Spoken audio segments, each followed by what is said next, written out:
And this increase in the emissions will be the second largest increase in the history. And of course, this tells us that there is a growing and widening gap between the political statements, pledges, and what is happening in the real life. The emission increase, a big emission jump here, is mainly due to the coal, especially coal use electricity generation in Asia. When we look at the other aspects, for example, renewables are also growing, especially driven by wind and solar, which are becoming cheaper and cheaper, and also enjoying a lot of support from governments. Renewables are growing across the world, and this is, of course, a very good news. But as the previous slide showed, that the growth in renewables alone are not enough to soften or milden the growth in the global emissions. So renewables are very important, but we need more than renewables in order to decarbonize our energy systems. When we look at the three important fossil fuels, oil, coal, and natural gas, we see that the natural gas rebounds this year substantially, and this year's natural gas use will be even higher than pre-COVID records. Very strong growth in natural gas, and surprisingly, for some, coal is also growing strongly. China, Indonesia, but even in the United States, we see coal use is rebounding. The same applies to oil. Oil use is growing strong in 2021 as a result of lockdowns lifted more and more parts of the world. And why we do not see the oil coming to pre-COVID levels is mainly as a result of lack of activities in aviation. If the aviation is added to the current picture, the oil level of oil use will be also similar, if not higher, than we had pre-COVID there. So this tells me the very point that yes, renewables are growing, but if we want to reach our climate goals, such as the one set by the European Union, we have to find a way to reduce the use of fossil fuels or using them in a carbon-free way by making use of different technologies. Before going to, again, my colleague, Mrs. Bayer, I wanted to show you that the European Union is making excellent efforts, champion of the fight against climate change, not only today, but also in the difficult times when there was not an international momentum to address the climate change. This is an excellent leadership, and Europe is a clear leader in the fight against climate change and being a source of inspiration for many countries. Having said that, Europe is doing a lot of good work at home, which is very good, but Europe is responsible only 8% of the global emissions. So there is a need for other countries to join European Union's efforts in order to find a solution to this global problem. Because 1 ton of CO2, carbon dioxide, going to atmosphere from Paris or from Detroit, or from Jakarta, or from Hamburg, it has the same effect on everybody. Emissions do not have a passport. So therefore, while the European Union's efforts are excellent and inspirational, it is important to get other countries on board. And we have all witnessed the historical meeting of President Biden convened last week. It was a great step in the right direction, bringing the all key players, all key emitters around the table and try to find a solution to this global problem. With this, I would like to turn to my colleague, Mrs. Bayer, in order to go through some of the findings of the Lithuanian energy policy review. Thank you very much, Dr. Birol, and good afternoon to you, ladies and gentlemen. It is a great pleasure to present indeed some of our key findings from the Lithuania Energy Policy Review that we launched today. So I will take you through the highlights of the review in the next minutes. Let me start by saying that Lithuania's energy transition is progressing well. In fact, the government has ambitious energy and climate targets. It has not only a clear commitment to climate neutrality by 2050, but also the policies and measures set under the National Energy and Climate Plan for 2030. Under the National Independence Strategy, Lithuania aims to halve its final energy consumption by 2050 and achieve 100% renewable electricity. Second, let me highlight that since regaining independence in 1990, energy security has been the core priority, and security of supply is increasing thanks to a very active regional collaboration in the entire region. Lithuania diversified its electricity and gas imports. It wants to join the EU electricity system, and actions are well underway for that. The Baltic states have ended power imports from Belarus recently. All security is also robust, and preparedness has improved in the context of the IEA accession process that Lithuania is undertaking, as you heard from Dr. Birol. Clean energy investment is another priority, and Lithuania focuses well on biofuels, hydrogen, batteries, and offshore wind. For the first time now, Lithuania has an action plan in place on energy technology and innovation, and is launching the Innovation Fund, which are key enablers for further investment. And last but not least, Lithuania has reformed its electricity market, is opening up the retail market, and plans to end regulated prices and move indeed to a smart energy system. Now I would like to turn to energy efficiency.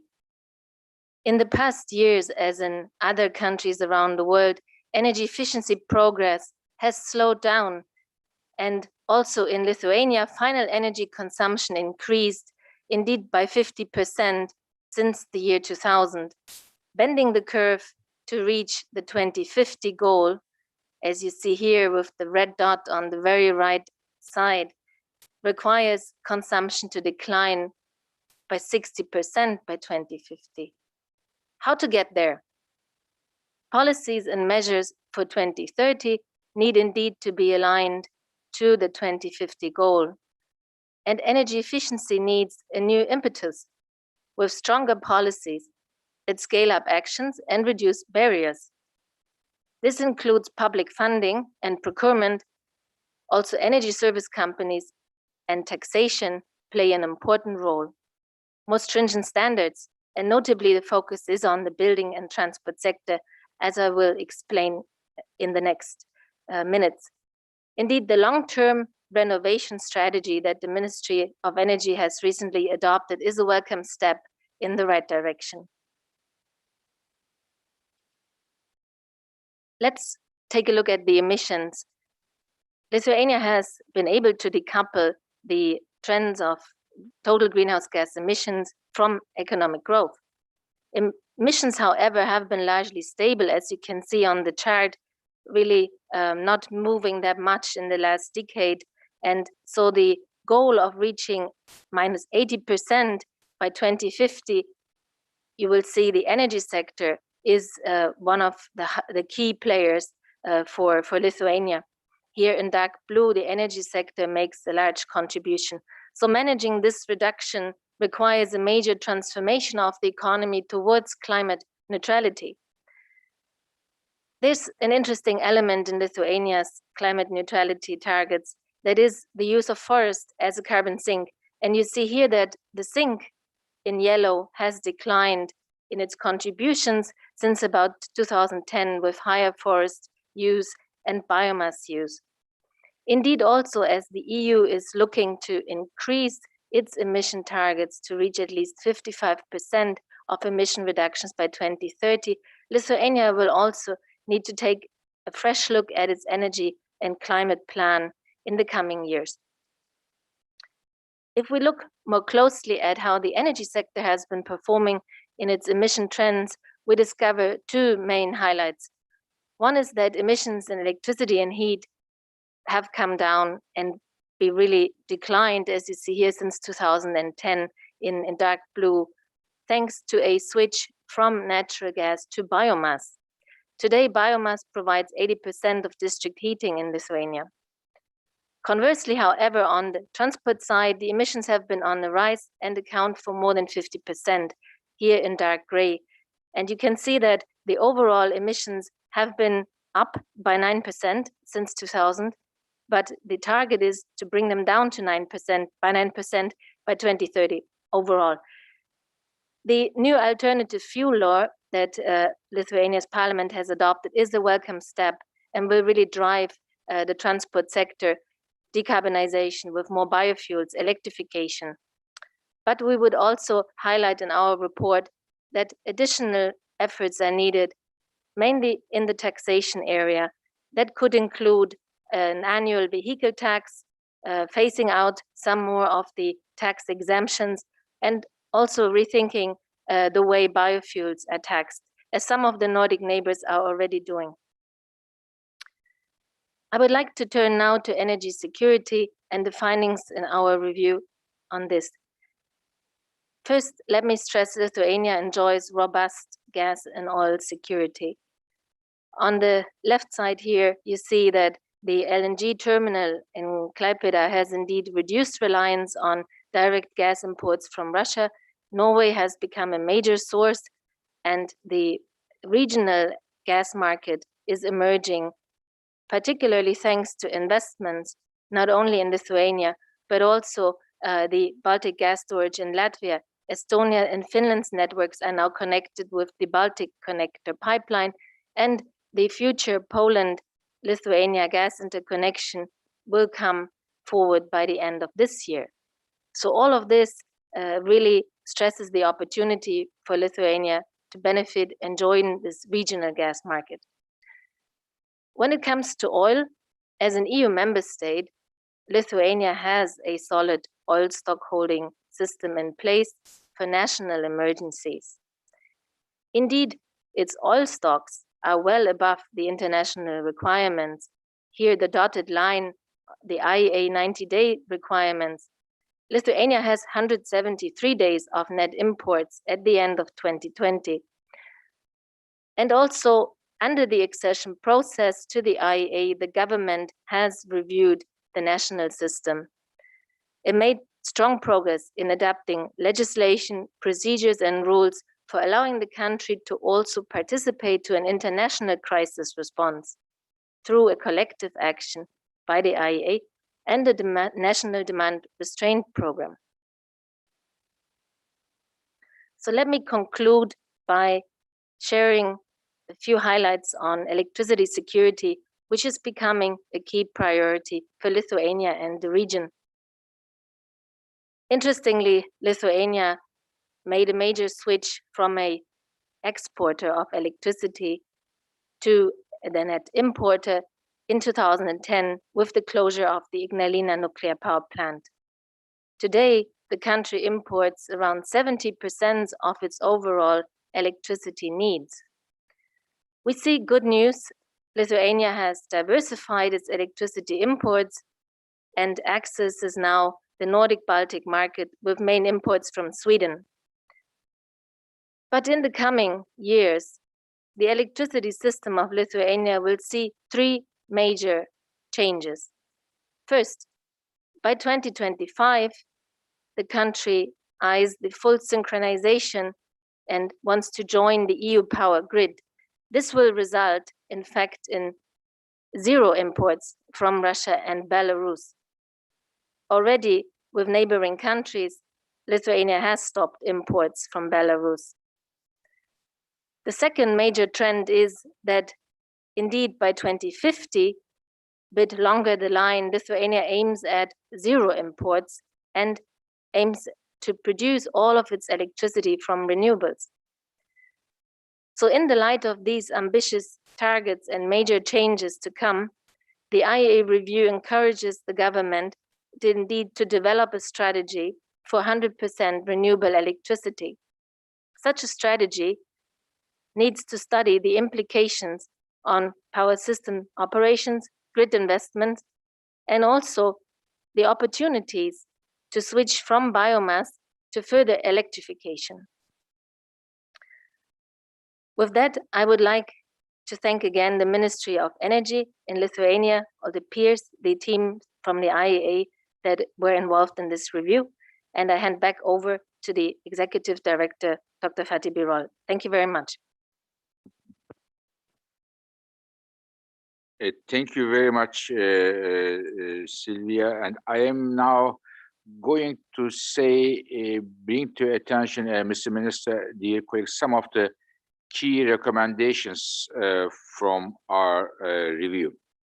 First of all, I should start by saying that the country is making important achievements in terms of opening the markets, boosting the energy security, and as Mrs. Paya said, the providing diversification for the energy imports, as well as making important steps to reach climate neutrality.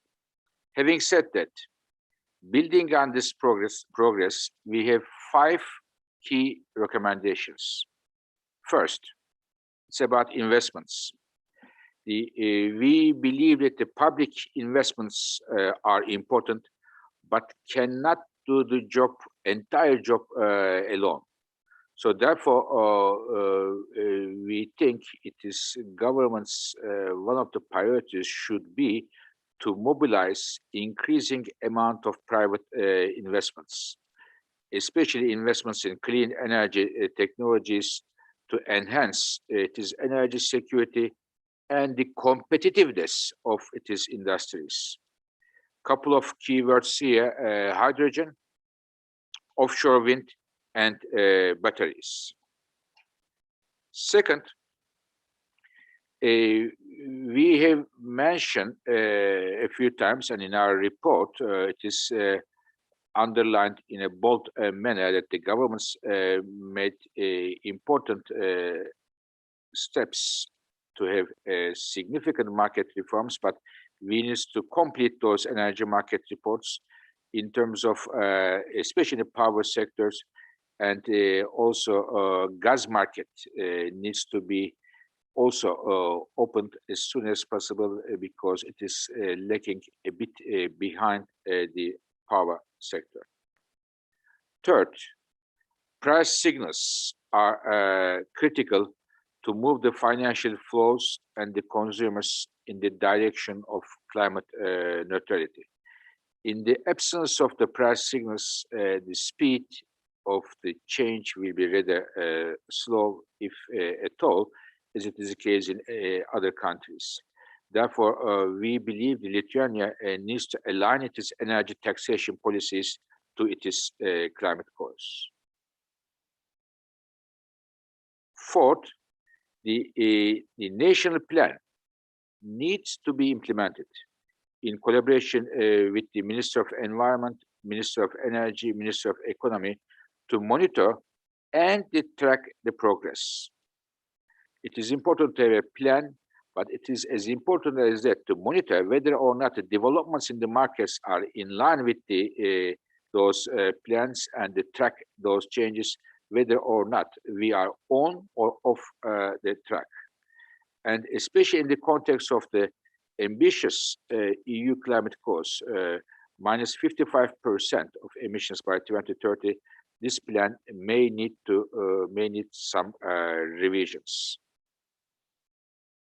Fifth and the last one is that we think the country needs to work closer with the Baltic and Nordic neighbors. We think it is essential, not only on the new security risks, electricity, cybersecurity, oil and gas security, but also to have more comprehensive energy and climate policies. We are looking forward to welcome Lithuania as our 31st member and support with all the expertise we have here, country's energy transition towards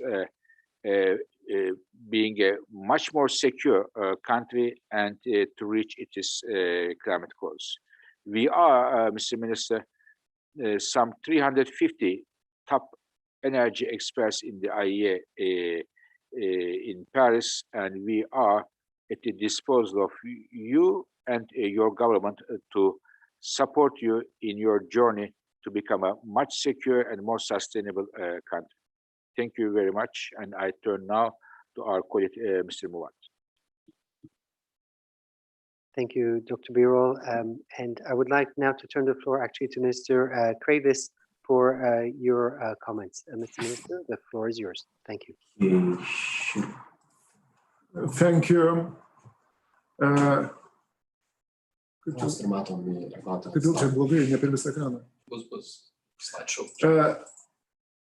Dear Dr. Birol, dear colleagues, on behalf of Lithuania, let me express my gratitude to the IEA and all the reviewing team for Lithuania energy policies in-depth review. And this official launch event is special for us as Lithuania energy policies in-depth review being discussed for the very first time. After election, at the end of 2020, the new government work program has been adopted, including ambitious tasks in the energy field. The energy part of the program builds on the three major pillars. As you see in presentation, it is stronger energy infrastructure, green energy production, and higher energy security. Let me to start with the energy infrastructure. We seek more electricity production in Lithuania, as you saw in the presentation, that we import almost 70% of our electricity. And this is way too much. And our goal is to replace that imported energy with our own clean, renewable energy. To have renewable energy, we need balancing capacities. And we are going to construct 200 megawatts electricity storage system, as well to expand our hydro pumped storage facility. The decisions to implement both projects are made, and we are on their own way. Emergency power reserves are key for the country energy security. Therefore, we will modernize the existing reserve power generations. And above mentioned 200 megawatts installed energy storage system will also contribute to this task. Cybersecurity of the grid is another key priority, as well as replacement of overhead power lines with underground cables, especially in the wooded areas. It was mentioned regional gas market. It is on our agenda too. The completion of Polish-Lithuanian gas interconnector at the end of 2021 will also lead to the integration of Finnish, Baltic states, and Poland's gas markets. The gas interconnection between Lithuania and Latvia will also be improved by the end of 2023. Let now me turn to green energy production. It will be even more green energy production in Lithuania in the coming years. Special attention will be given to further promote onshore and offshore wind, as well as solar energy generation. At the moment, we are having plans and are preparing for 1.4 gigawatt offshore wind development in the Baltic Sea, as well as 1.2 gigawatt offshore wind, which expansions now is already on the way. We will take further regulatory actions to promote self-consumers and energy communities to give them more initiatives and incentives to be more active in producing, storing, and selling surplus electricity. Hydrogen was mentioned in the presentation as well. Foundation for hydrogen energy will be laid. At the end of 2020, the Ministry of Energy created the National Hydrogen Platform, which unites the public, private sector, and academia. Our further steps are to build green hydrogen production capabilities. At the same time, we will test the gas network in Lithuania to make it possible to store hydrogen. Electromobility will be promoted first and foremost by expanding its infrastructure, making it single standard, comfortable, easy accessible, and fast charging. We won't let energy R&D, energy startups, and open data out of sight. A special financial measure, a fund to promote energy R&D, as well as energy startups programs with accelerators will be created. In addition, a database of production, supply, and consumption of Lithuanian energy market will go online. Finally, my remarks on high energy security. We aim quicker synchronization with the European continental electricity grid. And we are planning to do much faster than it was planned originally. A set of technical projects are foreseen to make Lithuania fully fit for this historical transition. Based on principle not to buy electricity from unsafe NPPs and our reasoned position that Astravets NPP in Belarus cannot be operated due to insecurity, we will not buy electricity from Belarus, and we will work hard for Astravets NPP to be closed in the future. Even though 2 reactors of Lithuania's Ignalina NPP were closed in 2004 and 2009, decommissioning will take place until 2038. Our government will start the most important task of the whole decommissioning process, the dismantling of reactor's core. And at the end, let me show you the most important objectives from government energy program. As you see, we are planning to have 30% renewables in the final energy consumption until 2025. Quicker synchronization, earlier than 2025. 1.2 gigawatt wind energy capacity until 2025, and 1 gigawatt of solar power capacity until 2025. 200 megawatts, this figure shows installed electricity storage system. And we are planning that every third household will become energy prosumers, of self-consumers until 2030. 20.4 terawatt hours. This figure shows final energy savings until 2025. Foundations of the development of hydrogen production and use will be laid. And as I mentioned, the total blockade of Belarusian Astravets nuclear power plant will be executed.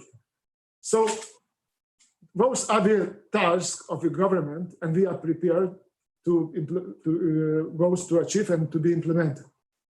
Once again, I thank you for your kind attention to the energy program of Lithuania for the next coming 4 years. And I would be happy to take your questions on Lithuanian energy policies and the program. Thank you. for the moment.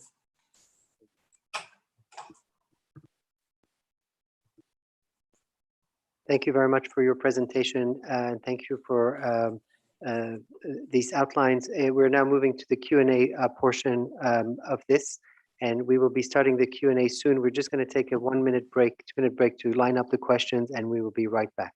Thank you.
Ladies and gentlemen,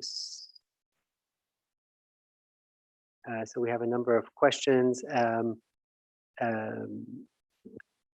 Thank you. So we have a number of questions, and in the interest of time, I will ask the 3 questions at the same time, and I will address one of the questions to Mr. Kravis and questions to Dr. Birol as well. So 3 questions. The first one to Dr. Birol, the Climate Leaders Summit, you said that real world action needs to follow as the world is far from net zero and sustainable recovery amid the rebound in emissions. Are you more optimistic following the summit?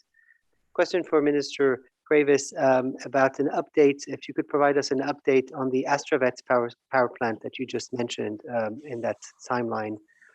And a third question on the IA accession of Lithuania, perhaps this one for Dr. Birol, what would be the timing of the Lithuania's accession? Perhaps, Mr. Minister, I could start with you first with the question about the power plant, please.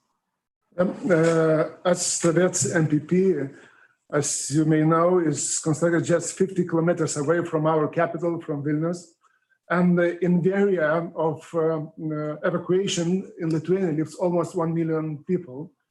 And Astravets NPP was constructed in violation of numerous international conventions, as Orhus Convention or ESPO Convention. So, it was European Commission made with NSREC made the stress test in Astravets power plant and found 29 deficiencies which are not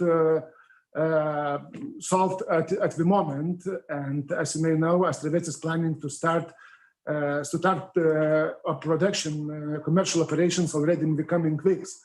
So for Lithuanians, it is a big concern because nobody cares about the numerous facts and as well, when you look to the prior period, of the commissioning of NPP, numerous incidents has happened, and currently NPP stands still because just 10 days ago it was another accident when NPP started operations, and after 8 hours was closed.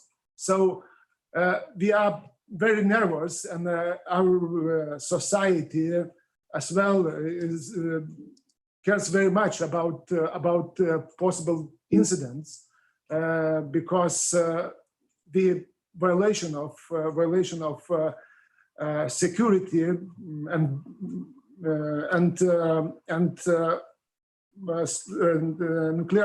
international nuclear standards are very clear. So decided not to import electricity from Belarus, and Baltic states, we are invited as well, Baltic state and whole European Union to help us achieve this target. So this is the situation with Belarus, and as I mentioned, Belarus and PP, and as I mentioned, that Lithuania keep, let's say, fighting for closure this power plant, and because this is a danger for our society and security and safety. Thank you very much, Mr. Minister, for this comprehensive and excellent answer and positioning your government in the best way. I completely agree with you. This is a huge challenge for you and for the region, but thank you very much for taking these precautionary measures and steps. The question was for me, after the Biden summit, am I more optimistic? So I would say yes and no. Yes, because President Biden was able to bring the many world leaders together, and we have seen as a result of this meeting, there is a growing international momentum to address the climate change. The many leaders around the world committed themselves and their countries to reach our climate targets. This is the yes optimistic part. The no part or the skeptical part is that, as I mentioned at the summit to the world leaders, those pledges, those commitments, and what is happening in the real life are going to different directions, if not, perhaps not different, opposite directions. More commitments we see, more pledges we see, but in the real life, in the markets, emissions are still increasing. Therefore, it is very important that the governments come up with not only with the targets, pledges, but credible energy policies, how they are going to transform their energy markets, energy sectors, and how those transformations will be financed and how we can find those investments. This is the second part. In terms of the accession of Lithuania to International Energy Agency, the government is doing exemplary work in terms of being very efficient, being very responsive to requests and the questions coming from our experts as well as from our member governments, following the accession process very closely. And I can tell you that we are in a very good position now, and I very much hope that the country will become the 31st full member of the IEA before the end of this year. As International Energy Agency, we are ready to support the government in order to have this happy outcome as soon as possible. But even after that, after Lithuania becomes a full member, we are very much hoping to work hand in hand with the colleagues in Lithuania to provide a more secure, more affordable, and cleaner energy system. Thank you very much. Chair. Thank you very much, Dr. Birol. This wraps the presentation of the IEA in-depth review of Lithuania's energy policies. I would like to thank once more Mr. Kreivys for being with us. For members of the press, you can send us your questions and any follow-up at press@iea.org. And of course, the report is available online on the IEA's website. Thank you very much for your attention, and see you next time. you.